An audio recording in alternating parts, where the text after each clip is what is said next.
Okay, we are up to Exodus chapter 18.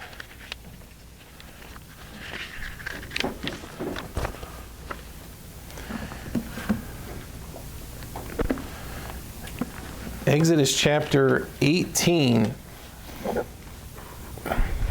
Very, very big doings the last handful of weeks. Famous stories, manna, water from the rock, Israel's war with the Amalekites, with Aaron, Hur, and Moses on the mountainside. We covered that part last week. And now we are up to chapter 18. Things have been so busy that chapter 18 presents to us a Moses who is the title of our message, the Brink of Burnout. Okay? The Brink of Burnout. Exodus chapter 18, verse 1. When Jethro, the priest of Midian, Moses' father-in-law, heard all that God had done for Moses and for Israel his people, and that the Lord had brought Israel out of Egypt, then Jethro, Moses' father-in-law, took Zipporah, Moses' wife, after he had sent her back. We remember that happened back in chapter 4. And her two sons, of which the name of the one was Gershom, for he said, I have been an alien in a strange land. The name of the other was Eleazar, for the God of my father said he was mine help, and delivered me from the sword of Pharaoh. And Jethro, Moses' father-in-law, came with his sons and his wife unto Moses in the wilderness, where he encamped at the mount of God. And he said unto Moses, I, thy father-in-law Jethro, am come unto thee, and thy wife and her two sons with her. And Moses went out to meet his father-in-law and did obeisance and kissed him, and they asked each other of their welfare, and they came into the tent. Moses told his father-in-law all that the Lord had done unto Pharaoh and to the Egyptians for Israel's sake, and all the travail that had come upon them by the way, and how the Lord delivered them. The brink of burnout. Number one, family reunion. Family reunion. Now, chapter 18 you'll find is it's kind of like a parenthesis. It's a little bit out of order in the story, but it's placed here so that the following chapter 19 through the giving of the law and the giving of the tabernacle, that can all stay together. But Moses is brought here to his father-in-law, Jethro, who was a priest of Midian and father of Zipporah, Moses' wife. And of course we find out here that Moses has a couple of children, Gershom, Eleazar. And it's been a while, since he has seen them. As they've come through all of these events, and as they come, according to verse number 5, and camp to the Mount of God, we have seen really, really good progress, right? Back in chapters 1 and 2, Moses kills the Egyptian, goes on the run, comes to this mount, comes to the base of this mountain, and meets this man named Jethro, and he tends his sheep, and he keeps his sheep. And what was God's promise to Moses? That the day would come that he would lead God's sheep, that he would lead God's people back to this same mountain. And that has happened. So we left Egypt a handful of chapters ago. Through all the trial, through all the trouble, Israel's testing we looked at in all of these chapters, they have come back to this mountain. It's been long. It's been weary at times, right? We have found that the children of Israel are not the easiest group of people to manage. They whine, they complain, they bicker, they moan, they fight. They're not an incredibly happy group of people. You'd think someone who has just been redeemed from such great bondage, a good attitude would linger for a little while, but it didn't seem like it lingered too long. So it's been rough. It's been long. So it was nice, and it looks like it was nice here in this passage to just get the family back together. Jethro meets Moses as he's coming out. He has the family brought with him so that they can reunite. They can just sit. They can talk. They can fellowship. It says there in verse number 8 that Moses told his father-in-law all that the Lord had done to Pharaoh and to the Egyptians for Israel's sake, all the travail that had come upon them by the way, and how the Lord delivered them. So Good stuff, right? With all the trial, with all the trouble, Moses has much good stuff to relay and to tell. And it kind of breaks out into a little worship service here. Look at verse number 9. It says, Jethro rejoiced for all the goodness which the Lord had done to Israel, whom he had delivered out of the hand of the Egyptians.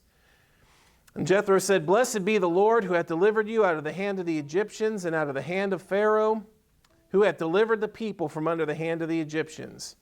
Now I know that the Lord is greater than all gods, for in the thing wherein they dealt proudly, he was above them. Think about that. Where was Egypt's pride, right? Man, what do you think about? What do we think about when we think about ancient Egypt? You know, we think about their monuments and their worship of many gods, and those plagues proved that God was greater than all of the gods of the Egyptians. The pride of Egypt, right? They were defeated soundly, utterly. Verse 12 says, And Jethro, Moses' father-in-law, took a burnt offering and sacrifices for God. Aaron came, all the elders of Israel, to eat bread with Moses' father-in-law before God.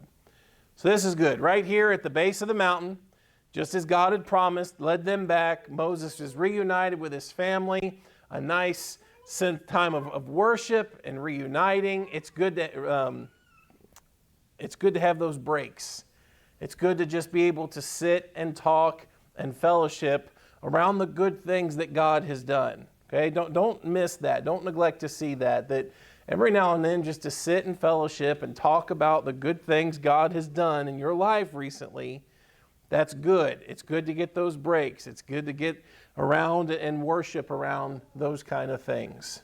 Number one, family reunion. Number two, Moses' dilemma. Moses' dilemma. All that's good stuff. All of that is very, very good stuff. But we got a problem. Look at verse 13. It came to pass on the morrow, okay, the next day. Great reunion, good time of fellowship, good time of worship, talking about the things of the Lord and all that God had done. Everybody gets a good night of sleep. But it came to pass on the morrow that Moses sat to judge the people, and the people stood by Moses from the morning unto the evening.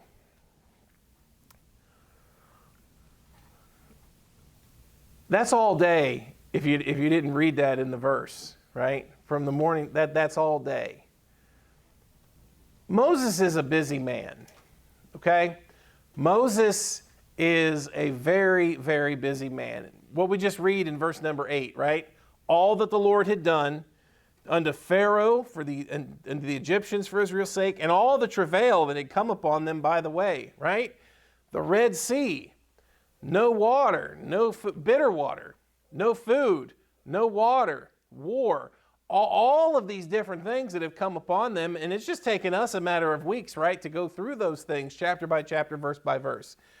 But this has like been a long grind, right? It wasn't a vacation. The journey to the land that God had promised them was not a joy ride in the strictest of sense, right? There were battles to fight. There were troubles and testings. Yes, they have been redeemed from Egypt, and they're not going back, and that's a blessing, and that's a great news. But this has been a long road, and it's been weary, and it's been hard. Moses is always busy. You get up, and they've kindly camped around Mount Sinai here, around the Mount of God. Jethro gets up, and what does he find in verse number 13? That Moses, he's not only the leader, but he's the judge, right? Moses is the one that you go to. And when he goes to find Moses, he finds that the people are around him. And they're around him all the time. They are around him all day long. Now, Moses is on the verge of burnout, and we're going to see that here. Now, burnout is defined as exhaustion, either of physical or emotional strength, or motivation, usually as a result of prolonged stress or frustration. Now, that's an overview of what we've seen so far. And we've also just read, there's an indication that Moses hadn't really had time with his family in a long time. It's probably been months since Moses actually got to sit down with his own wife and his own kids. Burnt out. Moses has been through a lot. And Jethro sees that. Moses is a hard guy to get a hold of. Anytime someone has an issue, where do they go? They go to Moses. Look at verse 14. When Moses' father-in-law saw all that he did to the people, he said, "What is this thing that thou doest to the people? Why sittest thou thyself alone, and all the people stand by thee from morning until even?" Moses, what are you doing, man? Like, there's people around you all the time. Like, do you never get a break? What is this that you're doing? Verse 15.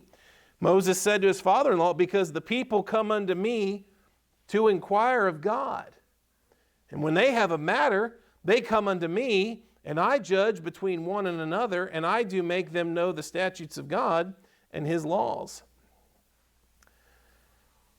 Moses is kind of overwhelmed, right? He kind of admits it here that the people come to me, and they come to me with everything. Like when they have a question, when they need to know, when there's a disagreement, or if they've got questions, they all just come to me. Everybody comes to me for everything. And it's like, when they want to inquire of God, they come to me. When they got a matter, I got to judge between it. Moses, like, I'm kind of like everything, right? He's the leader. He's the judge. He's the highest. We haven't actually set aside the Levitical system yet, so he's kind of the spiritual leader in the group. Not just the political one, but the spiritual one, and he's the judge. And Moses, there are people around you all the time. I know that people come to me whenever they have anything going on.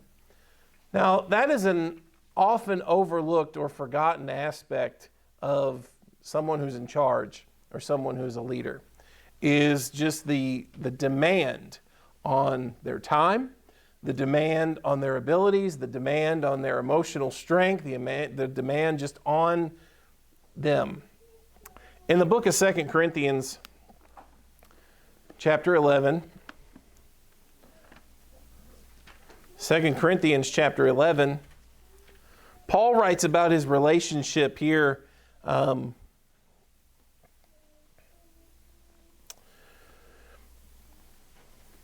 the churches. And there's a progression here as Paul talks about all of the things that he's been through. Let's just read this. 2 Corinthians 11, verse 23. 2 Corinthians 11, verse 23. "Are they ministers of Christ? I speak as a fool." What does that mean? Well, it's a fool that boasts, right? But he's got to boast. He's got to brag just a little bit so that you get it, so that you grasp what he's saying. I'm more. "In labors, more abundant." Nobody worked harder than Paul. "In stripes, above measure." Nobody got beaten quite like Paul did. "In prisons, more frequent. In deaths, oft. Of the Jews, 5 times received I 40 stripes, save one. Thrice I was beaten with rods. Once I was stoned. Thrice I suffered shipwreck. A night and a day I have been in the deep. In journeyings often. In perils of waters, perils of robbers, perils by mine own countrymen, perils by the heathen, perils in the city, in the wilderness, perils in the sea, perils among false brethren. In weariness and painfulness, in watchings often." Paul didn't get a lot of sleep. "In hunger and thirst, in fastings often." That's, by the way, that's not necessarily an intentional fast.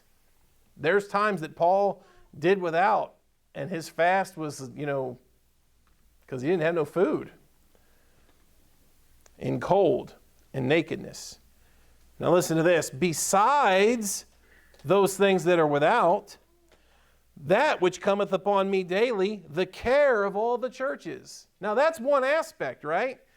All the trouble that he had been through, and the beatings, and the shipwreck, and the almost drowning, and the no sleep, and no food, and cold, and those are the things that are without.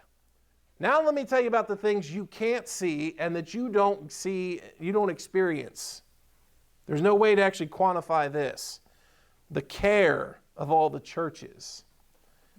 Verse 29, who is weak, and I'm not weak? Who is offended, and I burn not? Paul says, I carry a burden that I can't even quantify by talking about stripes or the number of times I've been shipwrecked. I care about all of these churches, and it is a burden to me daily when I think about my people. He said in verse 29, who's weak and I'm not weak? Who's offended and I burn not? What my people go through, he said, bothers me.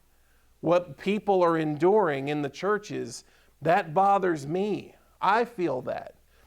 Paul's just talking, like, he is bragging a little bit just so that the point can get across. He calls himself a fool. We get it. But look at all that I have been through and all that I have gone through. You don't think Paul had been through a lot? You don't think Paul was, emotionally drained, physically drained, burnt out himself at times?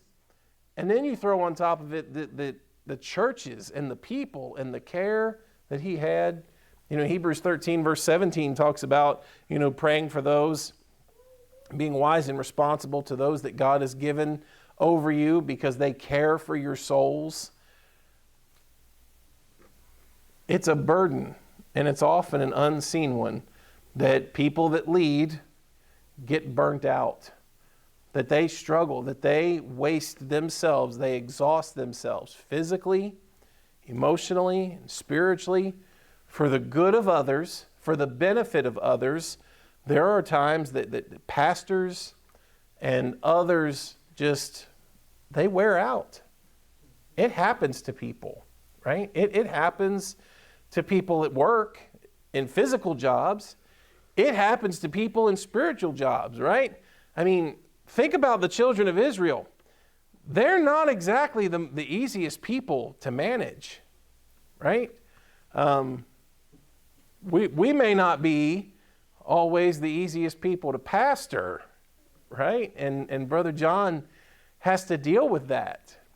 He's got all of the care of what he does secularly and a physical job, and then he has the care of the church and the people that he pastors. It would be very easy to get burnt out, weary, right? Exhausted, whether it be physically, emotionally, spiritually. So we pray for leaders. The care and the concern that they have is a heavy burden. And Moses is just about as busy as you can imagine. And Jethro gets it, and he sees it. And it just doesn't look like there's much end in sight for it. Moses, what in the world are you doing, man? Like, I can't get a minute of your time. I know. These people are around me day and night. If they have a question, I got to answer it. If they've got an issue, if they've got a quarrel, I've got to judge it. Now let's look at our text in Exodus 18.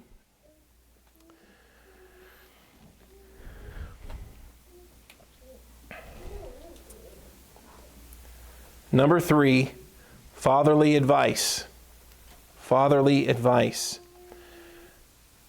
Verse number 17, Moses' father-in-law said unto him, the thing that thou doest is not good. He's not saying that, Moses, you judging the people is not good. That's not what he's saying. He's not saying that Moses being the arbitrator, that Moses being a judge, that Moses being a leader, he's not saying those things aren't good. What he just saw isn't good. The fact that Moses has to do everything, the fact that Moses has to do it all. Moses, what you are doing isn't good. Verse 18, thou wilt surely wear away. You can't keep going like this. You're going to burn out. You are going to exhaust yourself. You are going to wear away. You're going to do great damage to your own health, to your own well-being, if something doesn't change.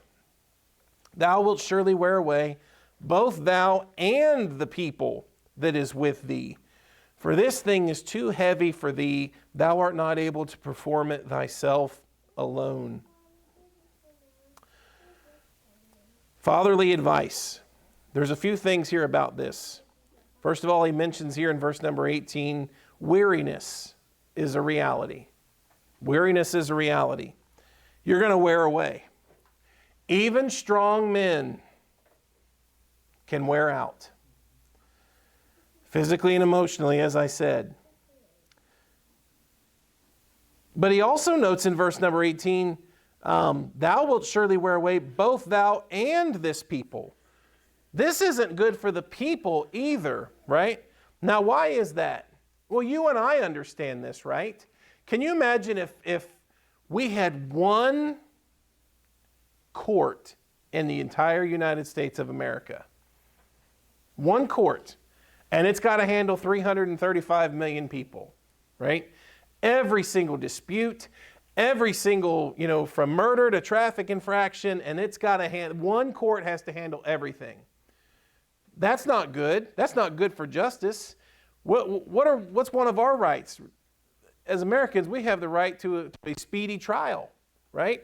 We know that it's not really morally or ethically right to just sit in limbo, right? To sit in jail somewhere for years awaiting trial. That kind of stuff happens. But it's really not the design of our system to just let someone sit forever awaiting trial. Can you imagine Jethro's telling him, this isn't good for you. This isn't good for the people, right? Can you imagine you wake up one morning and you have an emergency or you have a big dispute with your neighbor and you need to get it settled right away and time is of the essence, and you go to find Moses and there's a line 80 deep. There's 100 people in line to get Moses. I'm going to be out here all day. I got to have an answer now. I need help. This is a big deal. And Jethro sees this can't go on like this. The way that this system is working cannot last. You won't last. You're going to weary yourself. And the people, did I mention, these people aren't patient. These people aren't very patient. We've seen that. The current plan isn't going to work. Listen, weariness is a reality. We get burnt out. Leaders get burnt out. People get exhausted. People get tired of waiting. People get tired of working. So Jethro, secondly, is going to set up a system of shared responsibility. Okay? First important thing is that weariness is a reality. And now let's talk about shared responsibilities. Verse 18. Thou wilt surely wear away both thou and this people that is with thee, for this thing is too heavy for thee. Thou art not able to perform it thyself alone. Okay, what's the advice? Verse 19, hearken now to my voice. I will give thee counsel, and God shall be with thee. Be thou for the people to Godward. That part's not the problem, Moses. Okay, we get that. You're the man, Moses. You're the highest one. You're the leader. You're the spiritual leader, political leader, judicial leader. Okay, verse 19, that thou mayest bring thy causes unto God. And thou shalt teach them ordinances and laws, and shalt show them the way wherein thou must walk, and the work that they must do. Moses, you've got a big job, right? You speak to the people for God, and you're teaching God's laws and God's word, and those things are important, and that stuff can't slack. But verse 21, moreover, thou shalt provide out of all the people able men such as fear God, men of truth, hating covetousness, and place such over them to be rulers of thousands, rulers of hundreds, rulers of fifties, and rulers of tens. And let them judge the people at all seasons. And it shall be that every great matter they shall bring to thee, but every small matter they shall judge. So shall it be easier for thyself, and they shall bear the burden with thee. Moses, you got to divide up. You got to get help. You're going to have to share in the responsibility. Now, there's some things, Moses, that only you can do, right? You're God's man. You are God's leader for us. We look to you for God's law, for God's word, for teaching us on those things. That can't change. And you've actually got, the buck stops here. Moses, you have to be the end of the line. But you're going to have to set up at least a system where people help you. So he kind of sets up this idea that why don't you divide the people up into smaller groups? And why don't you, Why don't you put people that are in charge of groups of 1,000? And then within that group of 1,000, put somebody that's in charge, like divide those up into groups of 100. And then divide those up into groups of 50. And then divide those groups of 50 up into groups of 10. Now, what is that? That is a system, right, of leadership. That is a system that allows people to have a more localized, more regional person that they can go to, that can speak to them, can judge them. Now, if there's no disagreement, then what? Well, then you can escalate things, right? You know, we have exactly this system in our country, right? That's how the court system works. When you get, your traffic stop, they're not taking that to the Supreme Court, right? You're going to stand before a local judge. Things that are in our city or things that are in our county, oftentimes they're going to go before a local county judge. Now, sometimes you run into a bigger issue, right? You run into bigger problems. Okay, well, then that goes up the level a little bit. And we have a kind of a series of court systems, right? We've got a Supreme Court, we've got federal circuit courts, we've got then more regional, district and local county courts, right? And so what does that give us? That gives us a more localized person that we can answer to. It gives us the potential to have the speedy trial that we have a right to under the Constitution. It also sets up kind of like a system of appeals that eventually you can, there's disagreement between, sometimes there's disagreement between courts, right? There's disagreements between this circuit and this circuit. Those things go to the Supreme Court, right? Well, eventually when you get to the Supreme Court, that's it. That's the end of the line. That's Moses.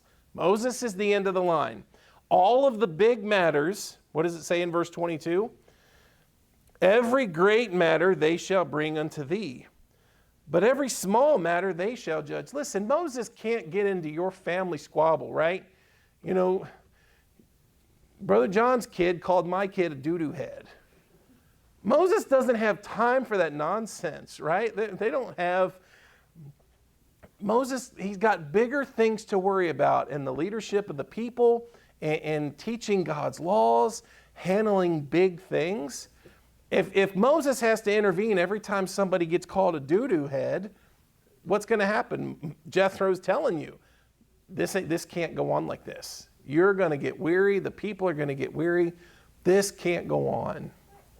So they set up a system of shared responsibility where Moses can delegate to a group under him, and each of those can delegate to a group under them, and each of those can delegate to a group under them. It's a system that still works to this day in the judicial realm. And that's how it is at our job, right? That's how it is at our work, where you have that kind of that group, that infrastructure. It works, right? It works. No one person can do it all. Now let me say this. It is not a sign of weakness that one person can't do it all. Okay? Moses isn't doing anything wrong in his job, but Jethro could say, listen, the thing that you're doing is not good. It's not that he's doing anything wrong, but he's doing something that's just not going to work. It's not realistic to do this long term. Get help. Moses is not a weak man. Moses is strong, both in spirit and in attitude. He is a good man. He is a good leader. But this can't keep going. Okay? So set this up where people can help you. Okay? It is not a sign of weakness to get help. It's not. And if you need help, ask for it. Please, ask for it. Get some help. And then let me say this. It's not enough just to seek out men. What does he say in verse 21? Moreover, thou shalt provide out of all the people able men. And here's their character. Such as fear God, men of truth, hating covetousness, and place such over them. Seek out good men. You need good, reliable men, right? Now, to a T, this is almost repeated for us in the New Testament, isn't it? We talked about this in our recent classes, right? We talked about the office of pastor and deacon. Do you know why the office of deacon was established? Because administration is hard work, and it takes a lot of time. Just daily administration, right? Going to people's houses, figuring out how to allot the funds that came in, making sure that the widows were taken care of, that's all on top of these apostles need to be praying. They need to be studying so that they can be prepared to teach and preach God's word. So they needed somebody to help in with the daily administration. So what were they supposed to do? They were supposed to seek out good, God-fearing, spiritual men. They did so in Acts chapter 6. The Bible tells us their names. The Bible tells us their character traits. Same thing here. Moses, don't just seek out men, right? We're not doing this just for funsies' sake. If we're going to divide this up, you need people of like mind. You need people of good, sound character. So seek out able men that fear God, men of truth. They hate covetousness. They're not in this for their own glory and their own power. And you place them to be rulers of thousands, hundreds, fifties, and tens.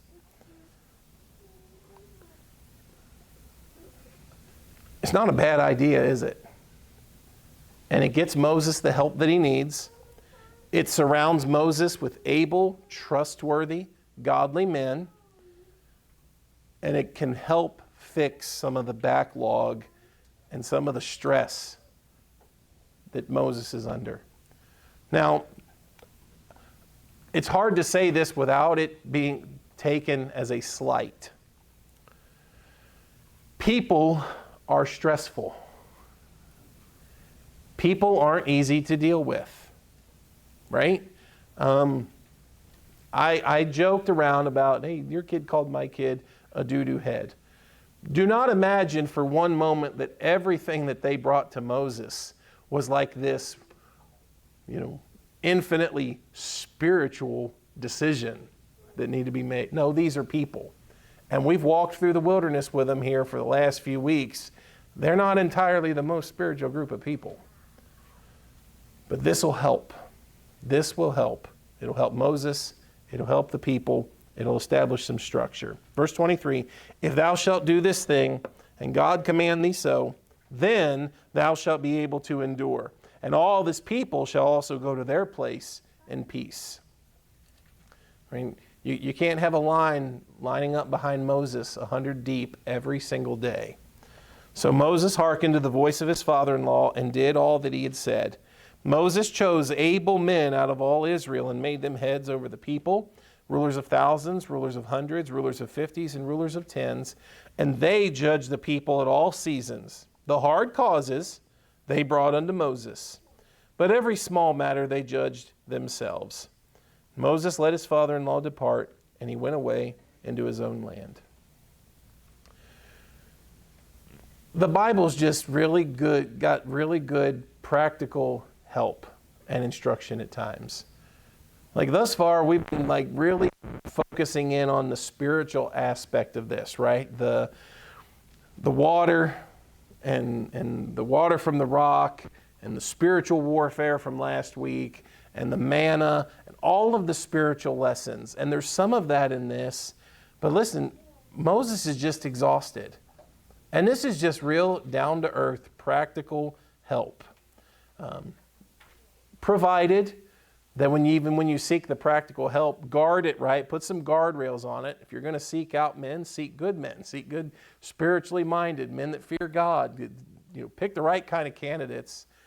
But it's just good, practical help for Moses. And it establishes a structure that this can work. What was happening before wasn't going to last. Pray for leaders. Pray for pastors. Pray for our pastor. It's real, guys. Sometimes people just get drained and exhausted. it's hard work leading, okay? It's got its glamour at times. There's an aspect of leadership where yes, you're the one in the spotlight. You're the one that the lights are on, right? You're the one that everybody looks to. You're the one that often gets credit when things are going great. There's a lot more to it than that. And it's a burden. And when you do leadership right, like Moses and like Paul, eventually it comes out that like, I'm about at the end because I'm really hurting and I'm struggling because there's just a ton on me. So pray. And when you can, try to ease someone's burden. See what you can take off of someone's plate. And if you're in a spot where you're at your wit's end and you're about to give up because you're just mentally exhausted or drained, find someone, right? See if you can get help. We do not want anyone to just be so drained spiritually that they just give up and they don't feel like there's any help and they don't feel like there's any hope. And it just seems like every day is just going to forever stack on the next day and I'm never going to get ahead and I'm never going to get through this.